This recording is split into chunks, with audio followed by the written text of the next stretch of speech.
মধ্যপ্রাচ্য উত্তপ্ত হয়ে উঠেছে।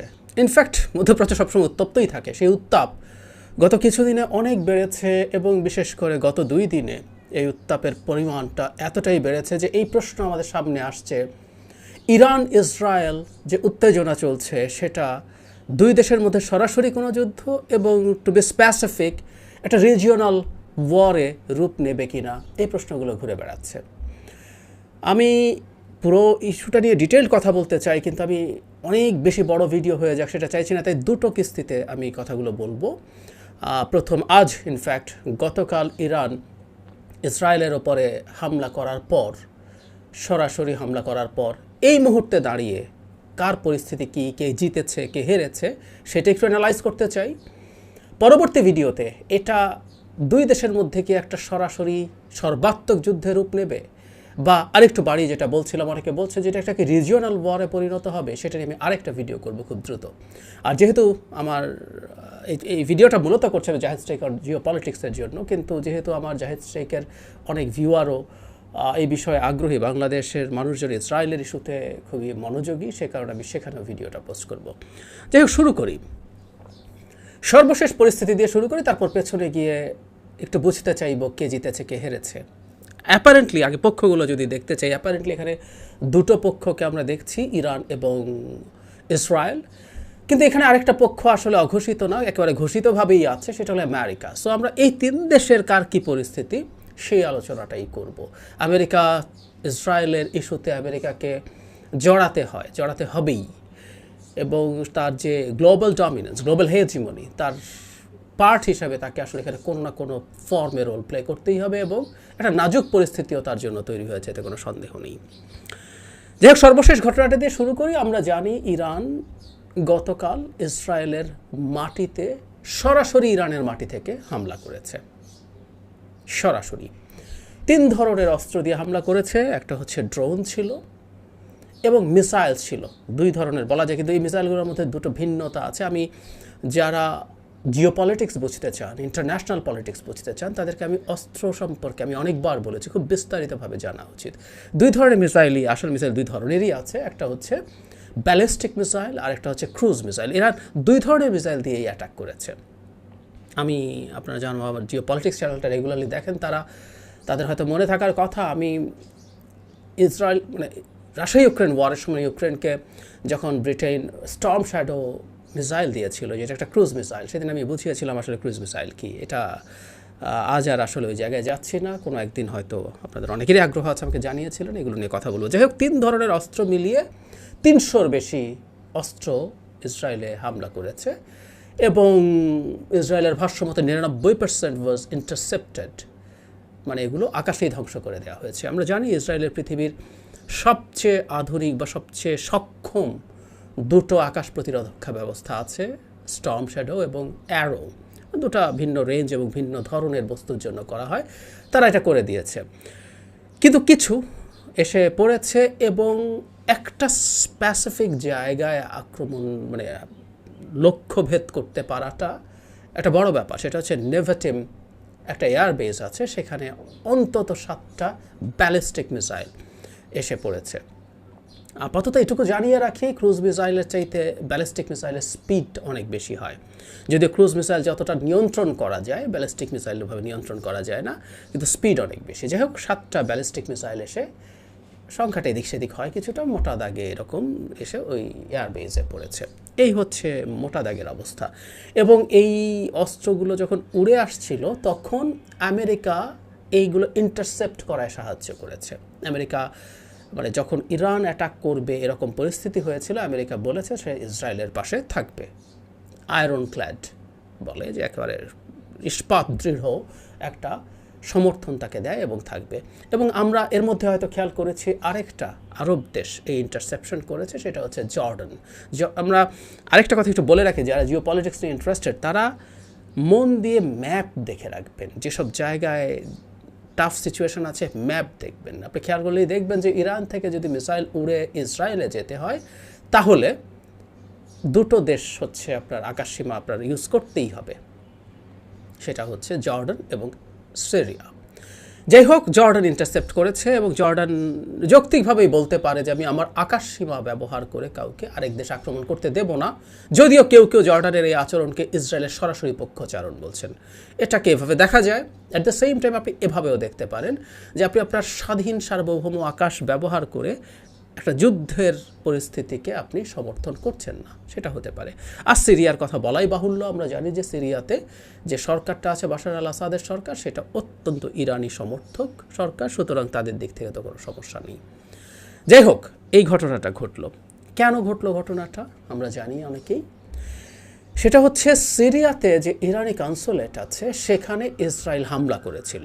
একটু বলে রাখা ভালো, ইসরায়েল হামলা করেছিল কথাটা এভাবে আমরা বলছি, কনফিডেন্টলি বলছি, কিন্তু এই ঘটনাটা ইসরায়েল ঘটিয়েছে। ইসরায়েল তার দিক থেকে কিন্তু কোনো স্বীকৃতি ফর্মালি দেয়নি, ইসরায়েল এ ধরনের স্বীকৃতি আসলে দেয়ও না। যাই হোক, সেই কনসুলেটে হামলা করা হয়েছিল এবং সেখানে 15-16 জন মানুষ মারা গেছেন। এর মধ্যে অন্তত 2 জন ছিলেন কুদস ফোর্সের জেনারেল।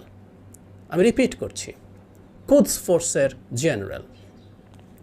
কুদস ফোর্সটা একটু অল্প করে বুঝে নেই। মানে ইরানকে বুঝতে হলে আসলে ইরানের যে নিজস্ব নিরাপত্তা ব্যবস্থা এবং তার প্রক্সিস, সেগুলো একটু বুঝতে হবে। যাই হোক, কুদস ফোর্স হচ্ছে IRGC, Islamic Revolutionary Guard Corps বলে একটা এলিট বাহিনী আছে ইরানের, যেটার অনেকগুলো উইং আছে, 5টা টু বি স্পেসিফিক। এর মধ্যে কুদস ফোর্স একটা, যেটা বাইরে ইরানের স্বার্থ রক্ষায় বাইরে কাজ করে। আমরা যারা খোঁজ খবর রাখি তাদের একটা জিনিস মনে থাকার কথা, একটা নাম মনে থাকার কথা, কাসেম সুলাইমানি, যাকে আমেরিকা হত্যা করেছিল। আমি আসবো কাসেম সুলাইমানির ক্ষেত্রে যা ঘটেছিল সেটা, এরপর ইরান যা করেছে সেই জায়গায় এটা থেমে যাবে কি না সেসব আলোচনা আছে। যে কাসেম সুলাইমানি কিন্তু এই কুদস ফোর্সের চিফ ছিলেন। এই কুদস ফোর্সের, আবারও বলছি, এটা বাইরে ইরানের স্বার্থের পক্ষে এবং স্বার্থ নষ্ট করে এমন কিছু ঠেকানোর জন্য তারা বাইরে কাজ করে, স্বার্থের পক্ষে কাজ করে। এটা দেশের বাইরে তার ভূমিকা। তাহলে খেয়াল করুন যে জেনারেলরা ছিল সিরিয়াতে, যাই হোক সেখানে মারা যায়। আপনি নিশ্চিতভাবেই বলে দিতে পারেন এটা একেবারে সরাসরি একটা প্রভোকিং। আপনি এটা যুদ্ধে একটা দেশকে প্রভোক করছেন। আমরা জানি যে কোনো দেশের এম্বাসির যে স্থাপনা, কনসুলেট, এগুলো আসলে ওই দেশেরই সরাসরি সার্বভৌমত্বের মতোই ব্যাপার। আমরা উদাহরণ দেই, সেটা হচ্ছে বাংলাদেশে যে আমেরিকান এম্বাসি আছে, ব্রিটিশ এম্বাসি আছে, ইন্ডিয়ান হাই কমিশন আছে, আপনি চাইলে কিন্তু ওখানে বাংলাদেশের মানুষের পুলিশ ঢুকে যেতে পারে না। আমাদের জুলিয়ান অ্যাসাঞ্জ দীর্ঘদিন, আমি যদি ভুল না করে থাকি, ব্রিটেন ইকুয়েডরের এম্বাসিতে অবস্থান করেছিলেন, ব্রিটিশ পুলিশ ঢুকতে পারেনি। সো এই জায়গাটা এইরকম। তার মানে আপনি আসলে কোনো একটা দেশের মানে দূতাবাস এবং সেই কম্পাউন্ডে আঘাত করা মানে আপনি সেই দেশে সরাসরি আঘাত করছেন। সুতরাং ইরানকে আপনি সরাসরি আঘাত করেছেন, এতে কোনো সন্দেহ নাই। এবং যে কোনো দেশই এটার একটা খুব ক্লিয়ার সুস্পষ্ট জবাব দিতে হবে, বিশেষ করে ইরানের মতো একটা দেশ, যেই দেশটা মধ্যপ্রাচ্যে একটা গুরুত্বপূর্ণ রিজিওনাল সুপার পাওয়ার এবং সে একক সুপার পাওয়ার হওয়ার চেষ্টা করে, এবং তার সাথে ভীষণ টাফ কম্পিটিশন আছে সৌদি আরব এবং ইসরায়েলের এখানকার নিয়ন্ত্রণ নিয়ে। ইরানের আরেকটা গুরুত্বপূর্ণ ফাইট আছে, সে মুসলিম বিশ্বের নেতা হওয়ার স্বপ্ন দেখে। এটা খুব কঠিন, কারণ 10% শিয়া সারা পৃথিবীতে আছে, সুন্নি যদি 90% হয়, এই টোটাল মুসলিম বিশ্বের নেতা হওয়া কঠিন। যদিও ইরান একটা গুরুত্বপূর্ণ অর্জন করেছে, আমি সেই জায়গায়ও আসবো। যাই হোক, এই জায়গায় দাঁড়িয়ে ইরান কি করবে এটা নিয়ে দীর্ঘদিন কল্পনা চলেছে। কারণ ইরান অ্যাটাক করবে কি করবে না, ইরান অ্যাটাক করলে যুদ্ধটা এসকালেটেড হবে কিনা, আরও বেশি আগুনে ঘি দেওয়া হবে কিনা, নানান আলোচনা সমালোচনা চলছিল। যদিও অনেকে একটা অল্টারনেটিভ অপশনের কথা বলছে। ইরান তো একটা অত্যন্ত ব্রিলিয়ান্ট প্রতিরক্ষা সিস্টেম এখানে তৈরি করেছে, সেটা হচ্ছে তার কথা হলো প্রক্সি আছে। এই যে হামাসের ওপরে অ্যাটাক হলো, গাজার উপরে মারাত্মক অ্যাটাক, বর্বরতা চলছে ইসরায়েলের, এর মধ্যেও কিন্তু তার একটা গুরুত্বপূর্ণ প্রক্সি হচ্ছে হামাস। এই হামাসকে সে কাজে লাগাতে পারত, যদিও হামাস এখন যথেষ্ট চাপে আছে। কিন্তু সবচেয়ে শক্তিশালী, সবচেয়ে পুরনো যে প্রক্সি ইরানের, তার রেভলিউশনারি ইসলামিক রেভলিউশন হওয়ার পর 79-এ, আর্লি 80s এটা তৈরি হয়েছিল, সেটা হেজবুল্লাহ লেবাননে। সেটাকে সে ইউজ করতে পারতো। বলা হচ্ছিল সে কি এটাকে ইউজ করবে, সে এটাকে ইউজ করবে কিনা সেই প্রশ্ন এসছে। এবং আমরা ইরান তার হামলার আগের দিন হেজবুল্লাহ কিন্তু বেশ কিছু রকেট লঞ্চ করেছিল, এবং হরমুজ প্রণালী, আমরা এই চোখ পয়েন্টগুলো একটু জেনে রাখবো। পৃথিবীর সবচেয়ে বেশি তেল পরিবাহিত হয় এরকম একটা প্রণালী হচ্ছে হরমুজ স্ট্রেইট। এটা ইরানের খুবই রিচের মধ্যে এবং চাইলে ইরান যথেষ্ট ঝামেলা করতে পারে। সেখানে একটা জাহাজকে দখলে নিয়েছিল, বলা হচ্ছিল ইসরায়েলের জাহাজ, কথাটা আসলে পুরো ঠিকও নয়। জাহাজটার মালিক ইসরায়েল, কিন্তু এটা সেই সময় ভাড়া দেওয়া ছিল সুইজারল্যান্ডের একটা কোম্পানির কাছে।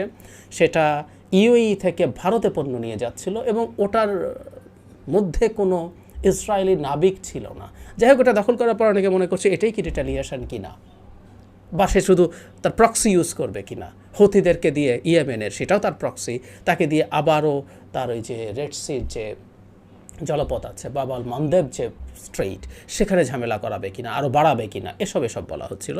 কিন্তু না, ইরান সরাসরি অ্যাটাক করল। ইরানের মাটি থেকে ইতিহাসে প্রথমবারের মতো সে অ্যাটাক করল। এখন আসলে যে বললাম, ইরানের উপায় আর ছিল না। কারণ হলো, ইরান যদি রিজিওনাল সুপার পাওয়ার হতে চায়, তার অন্যান্য দেশের কাছে সে যদি দেখাতে চায় তার সক্ষমতা আছে, বিশ্বকে যদি দেখাতে চায় তার সক্ষমতা আছে, তাকে আসলে এই ব্যাপারে পাল্টা ব্যবস্থা নিতেই হতো এবং ইরান সেটা নিয়েছে। তবে কেউ কেউ ইরানের এই সব আক্রমণ, এই 300 বিভিন্ন ধরনের অস্ত্র যখন আকাশে অ্যারো এবং আয়রন ডোম দিয়ে ধ্বংস হওয়া যাওয়া দেখছে, কেউ এটা নিয়ে ফান করার চেষ্টা করছেন যে ইরানের আতশবাজিকে শেষ করে দিয়েছে। প্রথম কথা হচ্ছে, ইরান কি আসলে চেয়েছে অনেক বেশি ক্ষতি করতে ইসরায়েলের? উত্তর হচ্ছে না। ইরান স্টুপিড না। ইরান যা করেছে সেটা সঠিক কাজ করেছে, কিন্তু এটা সঠিক থাকবে কিনা ইটস এ হিউজ কোয়েশ্চেন, আমি সেই জায়গায় আসবো। কিন্তু সে করেছে একটা মেজার্ড অ্যাটাক করেছে। সে কোনোভাবেই চায় নাই ইসরায়েলের ভীষণ ক্ষয়ক্ষতি করতে। ইসরায়েলের ভীষণ ক্ষয়ক্ষতি করা সম্ভব ছিল।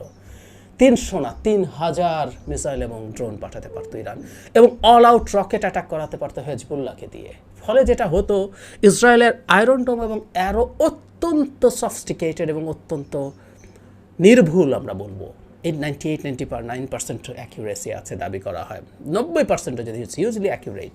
কিন্তু হামাসের দিন যেটা হয়েছিল আমাদের মনে আছে না, আপনার সিস্টেম ওভারওয়েলম করে, হাজার হাজার যখন ঢুকতে থাকে, আপনি এত ইন্টারসেপ্ট করতে পারবেন না, কারণ আপনার ব্যবস্থার মধ্যে এত বেশি নাই। ফলে ইসরায়েলকে অনেক বেশি ক্ষয়ক্ষতি করা ইরানের পক্ষে সম্ভব ছিল। ইরান ক্যালকুলেট করে এতটুকু করেছে। আমি একটু পেছনে যাই, কাসেম সুলেমানির কথা বলছিলাম। আমেরিকা, ট্রাম্প ছিল তখন ক্ষমতায়, কাসেম সুলেমানি তখন সারা পৃথিবী দাপিয়ে বেড়াচ্ছেন এবং কুদস ফোর্স তখন বিভিন্ন জায়গায় তার সাফল্য দেখাচ্ছে। সিরিয়া তার সবচেয়ে সিগনিফিক্যান্ট উদাহরণ। যৌক্তিক কারণেই কুদস ফোর্সের প্রতি বিভিন্ন দেশের ক্ষোভ আছে, কারণ সে বাইরে অন্য দেশের সাথে ফাইট করছে। সিরিয়াতে আমেরিকার স্বার্থ আছে, ইসরায়েলের স্বার্থ আছে। সুতরাং যেখানেই এটা হচ্ছে তখন কুদস ফোর্সকে টার্গেট করে। আমেরিকা তার একটা ড্রোন থেকে কাসেম সুলেমানিকে মিসাইল দিয়ে হত্যা করেছিল।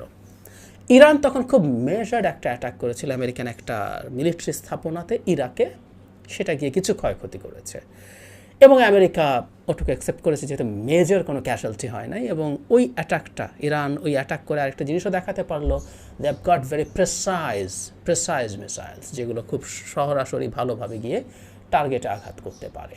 সেটা হলো, এবং দুই পক্ষের পর চুপ হয়ে গেল। এখানেও ইরান চেয়েছে, যেহেতু তার অহম আছে, এই অহমটা আসলে আপনি কোনোভাবেই এটাকে ছাড় দিতে পারেন না।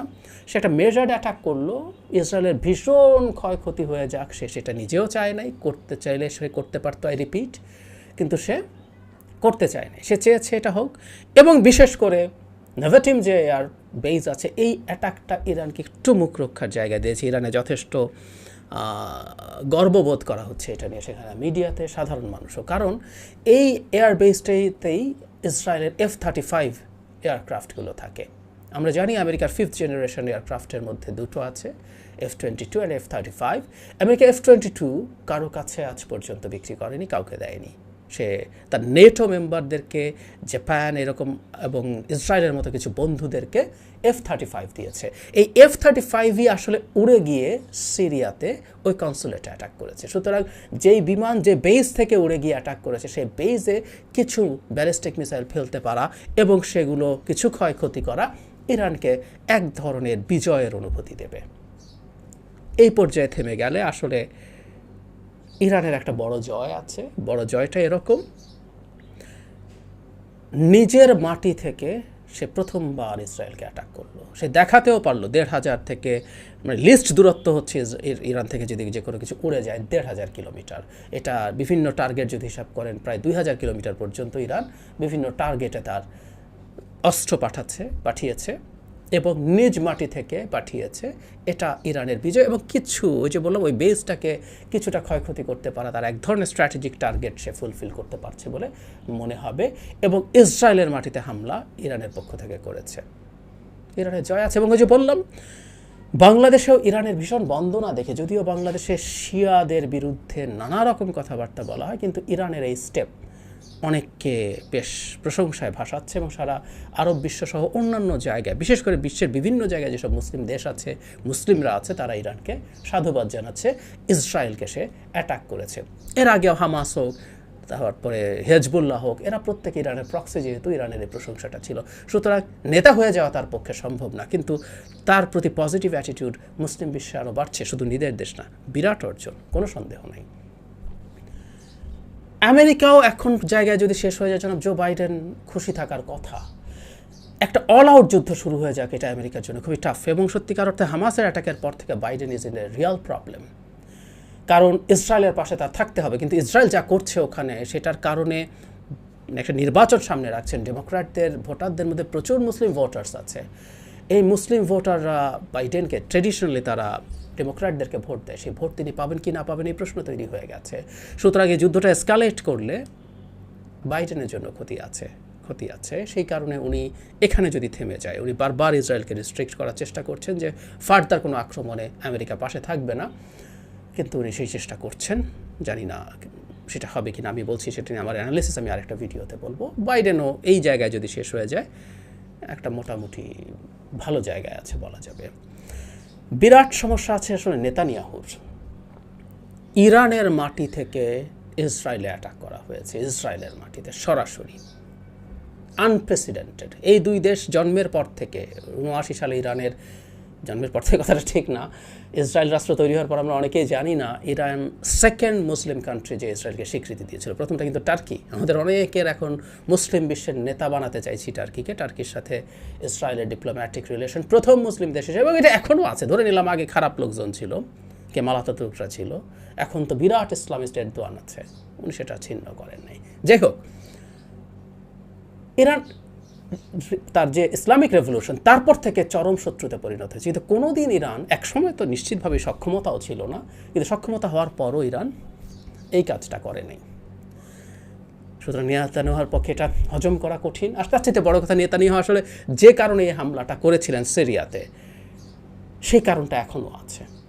সুতরাং তিনি ফার্দার হামলা করবেন ধরনের কথা বলছেন, কিন্তু সেই হামলার সম্ভাবনা কোনোভাবেই উড়িয়ে দেওয়া যায় না। এবং সেটা যদি হয়, একটা পাল্টাপাল্টি যুদ্ধের পরিস্থিতি হতে পারে। কেন নেতানিয়াহু আবার চাইতেই পারেন, কেন এটা তার স্বার্থের জন্য খুবই জরুরি, সেই আলাপগুলো সহ এই উত্তেজনা কোন জায়গায় যাবে সেটা নিয়ে খুব দ্রুতই আরেকটা ভিডিও করব। শেষ কথা, এই মুহূর্তে প্রধান বিজয়ী হিসাবে আমরা ইরানকে দেখব। নেতানিয়াহু এই জায়গায় থেমে যাওয়া কঠিন। সো ইরানের পক্ষ থেকে অ্যাটাকড হয়ে, হ্যাঁ, উনি সাফল্যের সাথে ওনার মিসাইল ডিফেন্স সিস্টেম দিয়ে তেমন মেজর ক্ষয়ক্ষতি হতে দেন নাই, কিন্তু উনি প্রথম ইসরায়েলি প্রাইম মিনিস্টার যিনি ইরানের মাটির হামলার শিকার হলেন। এটা তার ইগোর জন্য, বিশেষ করে অত্যন্ত রাইট উইং একটা, বলা হয় যে ইসরায়েল ইতিহাসে সম্ভবত সবচেয়ে রাইট উইং কোয়ালিশন এটা। এই কোয়ালিশনের পক্ষে এটা মেনে নেওয়া খুবই কঠিন। উনি খুব চাপে আছেন। বাইডেন ভালোই আছেন, উনি খুব বড় সমস্যা নেই, যদি এই জায়গায় এটাই যদি এখানে স্থির হয় তাহলে।